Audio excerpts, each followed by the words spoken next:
Please please पापा। नहीं करना चाहता था इसलिए मेरा ध्यान नहीं। तुम्हारी हरकतें और अंदाज से लगता है घर वाले शादी का प्लान कर ही चुके हैं तो फिर शादी तो हो ही जाएगी ना। नाजरीन, लास्ट एपिसोड में हमने देखा कि शबरेज़ की मम्मी उसके पुरज़ोर इसरार पर महर के घर चली तो जाती हैं, लेकिन वहां पर जाकर उसके घर वालों को उनकी औकात याद दिला देती हैं।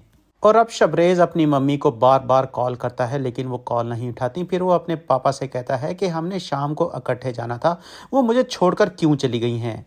और दूसरी तरफ महर के घर में ये होता है कि शबरेज़ की मम्मी के जाने के बाद महर के पापा उसे डांटते हैं।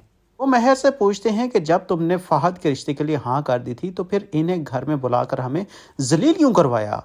तो महर कहती है कि मैंने उसे अपने घर नहीं बुलाया। तो उसकी माँ कहती है कि उन्होंने तुम्हारे घर का रास्ता देखा है तो यहाँ तक आए हैं ना।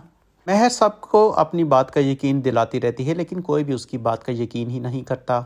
जब शबरेज़ की मम्मी घर पहुंचती हैं तो शबरेज़ उनसे शिकवा करता है कि मैंने कहा था हम शाम को इकट्ठे जाएंगे। तो उसकी मम्मी कहती है कि मैं समझी, मैंने बल्कि सोचा कि वो लोग मिडिल क्लास के लोग हैं, तुम्हारा जाना मुनासिब नहीं होगा, कहीं वो बुरा ना मान जाएं।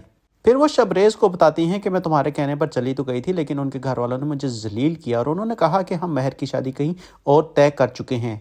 मैंने उनसे कहा भी कि शबरेज़ और महर एक दूसरे को पसंद करते हैं, लेकिन महर ने कहा कि मैं अपने वालिदैन की मर्ज़ी के बगैर कहीं शादी नहीं करूँगी। शबरेज़ कहता है कि मैं वक्त पर रिश्ता नहीं भेज पाया, इसीलिए अब वो ज़िद में आकर ये शादी करना चाहती है। शबरेज़ के पापा कहते हैं कि अब तो बात ख़त्म हो गई है, लेकिन शबरेज़ कहता है कि नहीं, मैं किसी सूरत उस लड़की की शादी किसी और से नहीं होने दूंगा।